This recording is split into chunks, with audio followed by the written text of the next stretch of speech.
Dag, jeg skal have 2 koteletter. Hvilken koteletter? Jeg må skal have med de der svinekoteletter. Du kan ikke få noget her. Jeg har ret til at købe ind her. Du skal gå nu. Smut med dig.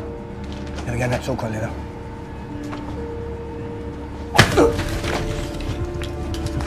Ja, så er det ude. Kom. Afsted med dig. Du skal ikke komme her. Du må da ikke slå på det. Jeg siger det stille og Du roligt. kan da ikke slå på den måde der. Du skal ud nu. Jeg kan godt gå til. Ja, det er godt klart, men kom nu. Jeg har ikke gjort noget. Jeg har lov til at få bilslik. Okay. Ud herfra.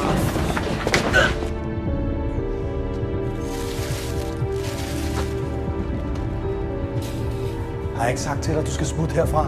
Det er sidste gang, jeg siger det til dig. Jeg skal bare lige sige noget til dig. Så vil jeg gerne have mine ting. Giv ham nu bare hans vare.